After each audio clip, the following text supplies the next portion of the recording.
भाइयों बहनों, प्रभास पाटन का एक क्षेत्र भगवान शिव का अपना क्षेत्र तो है।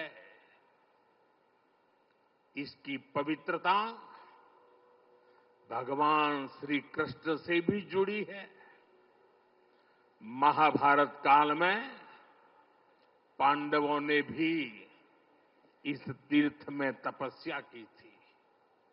इसलिए ये अवसर भारत के अनगिनत आयामों को नमन करने का भी अवसर है।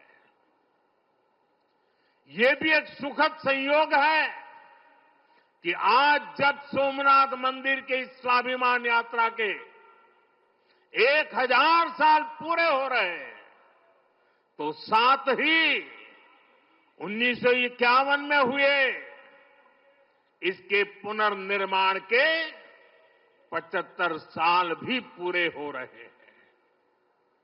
मैं दुनिया भर के करोड़ों श्रद्धालुओं को सोमनाथ स्वाभिमान पर्व की शुभकामनाएं देता हूं। साथियों, सोमनाथ स्वाभिमान पर्व 1000 साल पहले हुए विध्वंस के स्मरण के लिए नहीं, ये पर्व 1000 साल की यात्रा का पर्व है।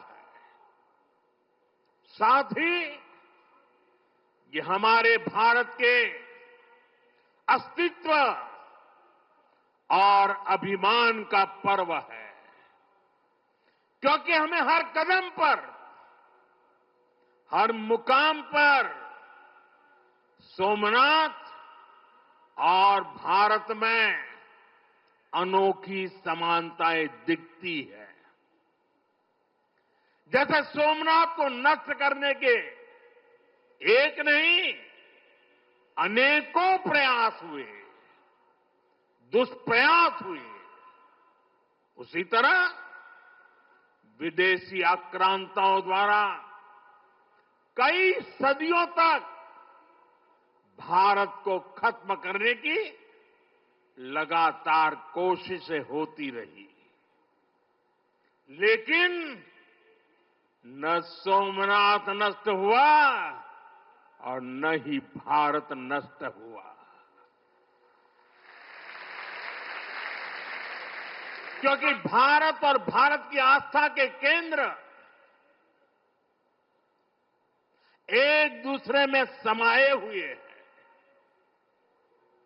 साथियों, आप उस इतिहास के बारे में कल्पना करिए। आज से 1000 साल पहले सन 1026 में सबसे पहले गजनी ने सोमनाथ मंदिर को तोड़ा।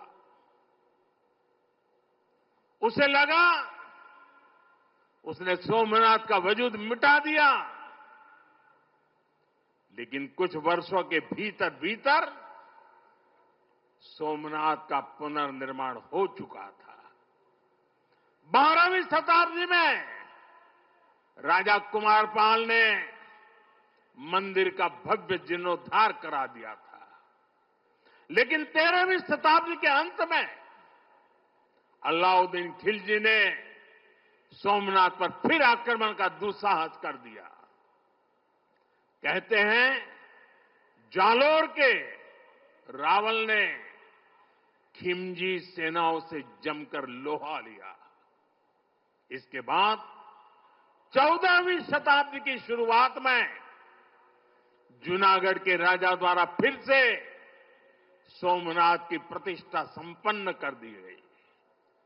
14वीं शताब्दी के आखिरी वर्षों में मुजफ्फर खान ने सोमनाथ पर फिर हमला किया। वो हमला भी नाकाम रहा। 15वीं शताब्दी में सुल्तान अहमद शाह ने सोमनाथ मंदिर को दूषित करने की कोशिश की और इसी शताब्दी में उसके पोते सुल्तान महमूद बेगड़ा ने सोमनाथ पर आक्रमण कर मंदिर को मस्जिद बनाने की कोशिश की, लेकिन महादेव के भक्तों के प्रयासों से मंदिर पुनः जीवंत हो उठा। 17वीं 18वीं शताब्दी में औरंगजेब का दौर आया, उसने सोमनाथ मंदिर को अपवित्र किया, सोमनाथ को फिर मस्जिद बनाने की कोशिश की। उसके बाद भी अहल्याबाई होलकर ने नए मंदिर की स्थापना कर सोमनाथ को एक बार फिर साकार कर दिया। यानी सोमनाथ का इतिहास विनाश और पराजय का इतिहास नहीं है, ये इतिहास विजय और पुनर्निर्माण का है, हमारे पूर्वजों के पराक्रम का है, हमारे पूर्वजों के त्याग और बलिदान का है। आतताई आते रहे, मजहबी आतंक के नए नए आक्रमण होते रहे, लेकिन हर युग में सोमनाथ पुनः पुनः स्थापित होता रहा। इतनी सदियों तक का संघर्ष, इतना लंबा प्रतिकार, इतना महान धैर्य, सृजन और पुनर्निर्माण का ऐसा जीवन, ये सामर्थ्य अपनी संस्कृति में ऐसा विश्वास और ऐसी आस्था दुनिया के इतिहास में ऐसा उदाहरण मिलना मुश्किल है।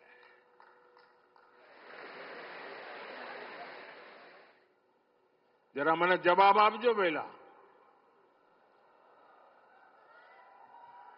આપણે આપણા પૂર્વજોના પરાક્રમનું પુણ્ય સ્મરણ કરવું જોઈએ કે ના કરવું જોઈએ? આપણા પૂર્વજોએ કરેલા પરાક્રમમાંથી પ્રેરણા લેવી જોઈએ કે નહીં લેવી જોઈએ?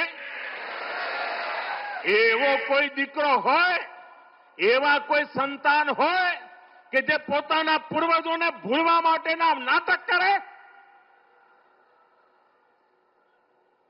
भाइयों बहनों, जब गजनी से लेकर औरंगजेब तक तमाम आक्रांता सोमनाथ पर हमला कर रहे थे, तो उन्हें लग रहा था कि उनकी तलवार सनातन सोमनाथ को जीत रही है। वो मजहबी कट्टरपंथी ये नहीं समझ पाए कि जिस सोमनाथ को वो नष्ट करना चाहते हैं, उनके नाम में ही सोम अर्थात अमृत जुड़ा हुआ है। उसमें हलाहल को पीकर भी अमर रहने का विचार जुड़ा है। उसके भीतर सदा शिव महादेव के रूप में वो चैतन्य शक्ति प्रतिष्ठित है, जो कल्याण कारक भी है और प्रचंड तांडव शिव ये शक्ति का स्रोत भी है।